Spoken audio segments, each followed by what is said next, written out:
Hello students, today we will be discussing about aquatic ecosystems. इनसे पहले वाले जो हमारे चैप्टर्स थे, कई जो लेक्चर हुए हैं, उसमें हमने इकोसिस्टम के बारे में पढ़ा था. इकोसिस्टम का क्या स्ट्रक्चर है, what is the function and structure of ecosystem, जो एक जनरल पारिस्थितिकी तंत्र के बारे में होता है, उसको हमने डिस्कस किया था. फंक्शन में हमने उसके प्रोडक्टिविटी के बारे में और energy level, food chain, food webs, इन सब के बारे में हमने पढ़ा था हमारे पिछले लेक्चर्स में. उसी को हम आगे बढ़ाते हुए इकोसिस्टम के जो डिफरेंट टाइप्स हैं, ये जो हमारा सिलेबस है एमएससी का, उसमें डिफरेंट टाइप्स ऑफ इकोसिस्टम के बारे में स्टडी करने की यूनिट है. उसमें उसी के अंतर्गत आज हम पढ़ेंगे एक्वेटिक इकोसिस्टम्स. एक्वेटिक इकोसिस्टम नाम से ही हमें इसके बारे में पता चल रहा है. एक्वेटिक मीन्स जलीय. जो जलीय इकोसिस्टम है उनके बारे में आज हम स्टडी करेंगे. एक्वेटिक इकोसिस्टम मेनली इसको हम दो कैटेगरीज में डिवाइड कर सकते हैं एक्वेटिक इकोसिस्टम्स को. एक है inland ecosystem and the other one is oceanic ecosystem. जो inland waters occurs on the surface of land, they are also called fresh water. जो फ्रेश वाटर इकोसिस्टम है वो इनलैंड इकोसिस्टम के अंदर हमने इनको रखा है, इसमें आते हैं. और ओशियन इकोसिस्टम जो है वो है ओशियनिक इकोसिस्टम. जो फ्रेश वाटर इकोसिस्टम है यानी कि जो इनलैंड इकोसिस्टम है, ये जो है inland waters can be divided into standing और lotic water. Standing means ponds and lakes etc. and the flowing जो वाटर है जिनको कि हम लैंटिक वाटर्स में रखते हैं, they are rivers and stream. तो जो इनलैंड वाटर है, इनलैंड इकोसिस्टम है, इनको जनरली हम फ्रेश वाटर इकोसिस्टम कहते हैं, जिसमें स्टैंडिंग भी है एंड फ्लोइंग भी है. Standing means lotic waters reservoir हैं, जैसे कि पोन्ड्स हैं, लेक्स हैं. और जो फ्लोइंग है जो कि लैंटिक वाटर बॉडीज हैं, they are rivers and stream.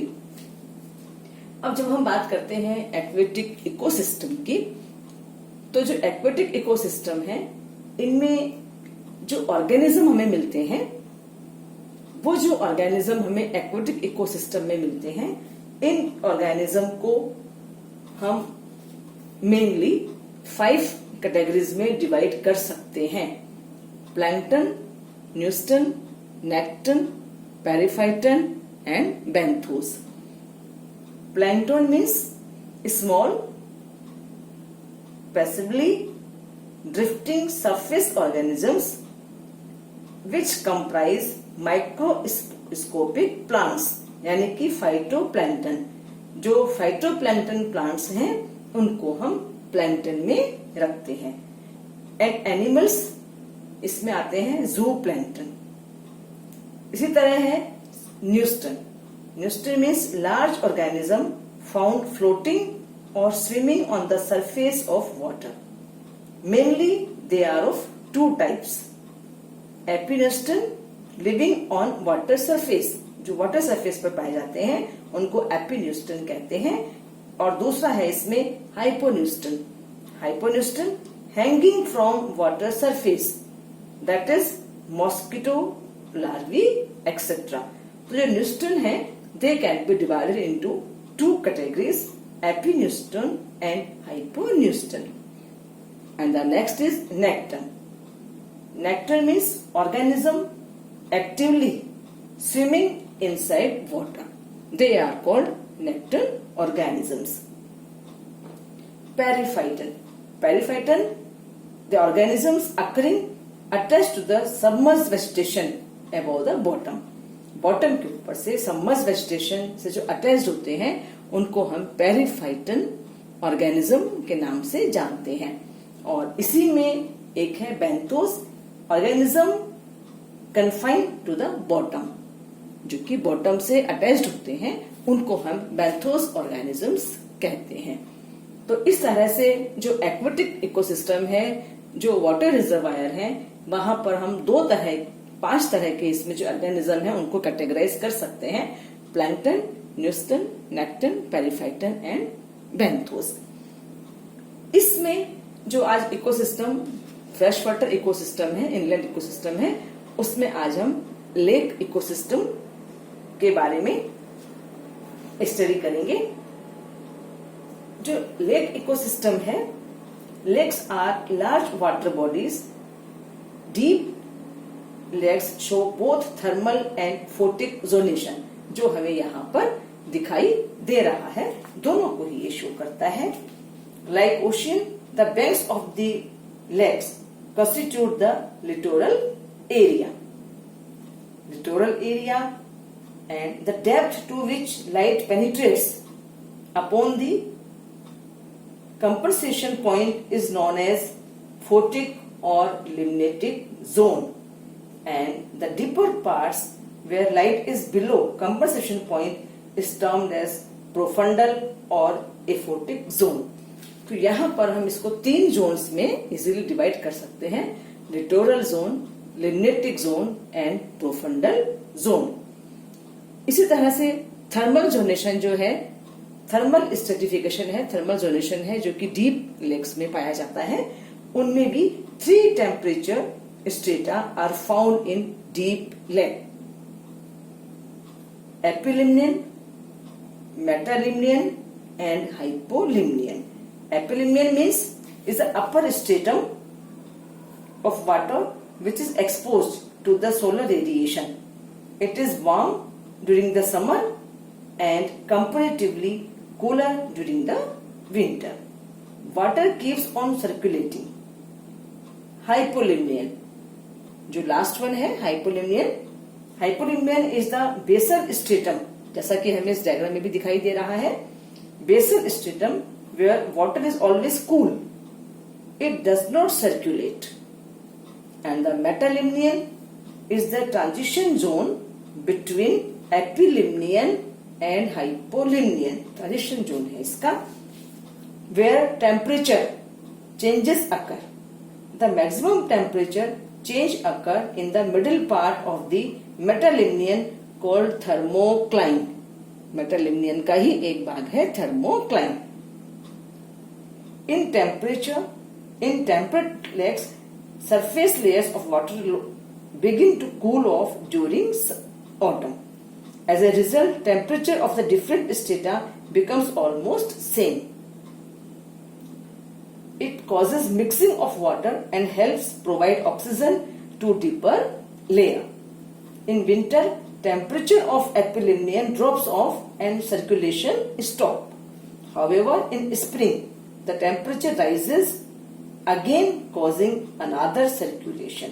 Such lakes having twice circulation of temperature or water are called dimictic, and the other is monomictic, that is complete inversion on circulation in temperature. Stratification is absent in tropical lakes except for overturning of water once a year, and such these lakes are termed as monomictic lakes.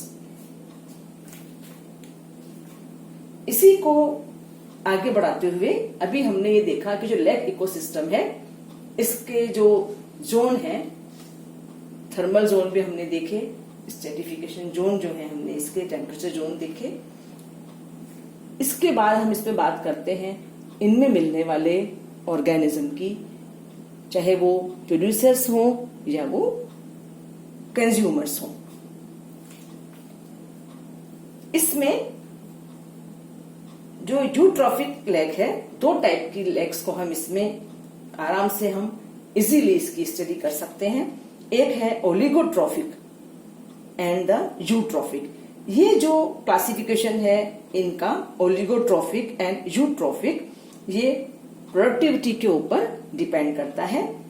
And basis of the productivity the lakes can be divided into two types, oligotrophic and eutrophic. Oligotrophic lakes क्या होती हैं?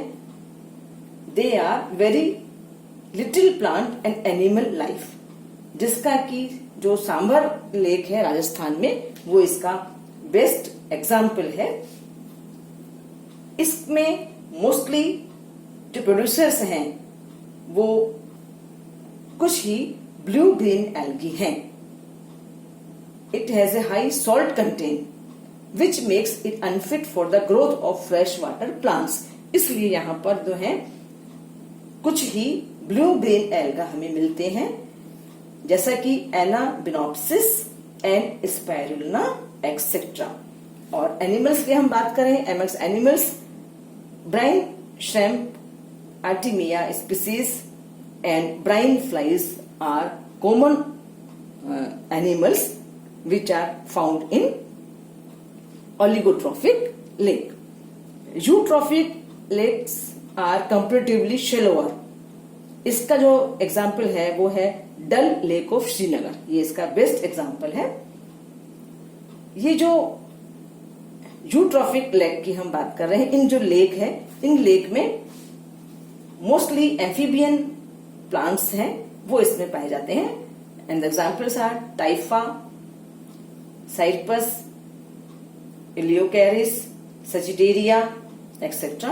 और कुछ free floating plants भी हैं जैसे Pistia, Eichhornia, Lemna, Spirodela and Wolffia etcetera. Floating leaved hydrophytes जो यहाँ मिलते हैं उनके एग्जाम्पल हैं नीलम्बो, निम्फिया, पोटामेजिटोन स्पीसीज। इसी तरह से यहाँ पर सबमर्ज्ड हाइड्रोफाइट्स भी पाए जाते हैं जैसे कि Potamogeton, Ceratophyllum, Hydrilla, Vallisneria, Chara and Nitella etcetera. Many of the submerged plants are anchored to the bottom while others are suspended. दोनों ही तरह के हैं। They grow up to the depth of which light can penetrate. Some phytoplankton also occur in the littoral area. However, they are abundant in the limnatic zone. And the common examples are diatom, desmites, Chlamydomonas, Chlorella, Volvox, Hydrodictyon, Spirogyra, Zygnema, Oidogonium, Cladophora, etc. Some unattached submerged plants also grow in that area. At times the phytoplanktons and the free-floating plants occurs in blooms and overshadow other plants. No plant life occurs in profundal or aphotic zone. Profundal zone में यहाँ पर कोई organism की life हमें देखने को यहाँ नहीं मिलती। अब बात करें हम कंज्यूमर्स की, ये थे हमारे producers.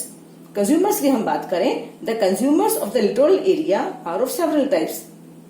जूप्लैंक्टन include protozoa, water fleas, rotifers, etc. The nystern organism includes water boatmen and water spiders. इसी तरह the necton or swimming forms are adults and larvae of diving beetles.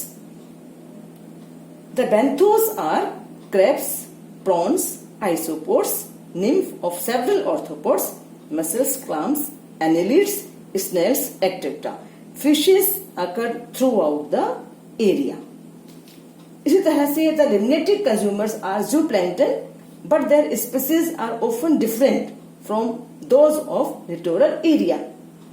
Swimming animals or nectars are mostly fishes feeding on planktons as well as suspended plants.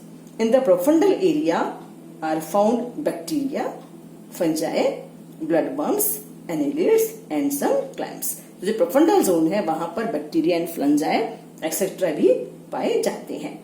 Many birds visit the lakes at various points to feed on fish and other animal life. They are also top consumers. They include ducks, ocean herons and kingfishers, etc. तो इस तरह से हमने आज यहाँ पर देखा कि एक्वाटिक इकोसिस्टम्स क्या होते हैं। एक्वाटिक इकोसिस्टम की जो दो मेन कैटेगरीज हैं, इनमें से जो इनलैंड इकोसिस्टम है, जिनमें पोंड एंड लेक इकोसिस्टम आता है, तो जो लेक इकोसिस्टम है इसका किस तरह से इसमें जोन बटे हुए होते हैं और किस तरह से उसका थर्मल स्ट्रेटिफिकेशन होता है, जोनेशन होता है, उसके बारे में हमने जाना। और इसके बाद इसकी जो स्ट्रक्चर है और फंक्शन है, स्ट्रक्चर, प्रोड्यूसर्स कौन से हैं, कंज्यूमर्स कौन से हैं, किस तरह से वहां प्रोडक्टिविटी हो रही है, उसके आधार पर ओलिगोट्रॉफिक, यूट्रॉफिक दोनों प्रकार के लेक के बारे में हमने जाना। तो इस प्रकार आज का जो हमारा चैप्टर है, जिसमें हमने लेक इकोसिस्टम को डिटेल में इसके बारे में हमने स्टडी किया। Thank you.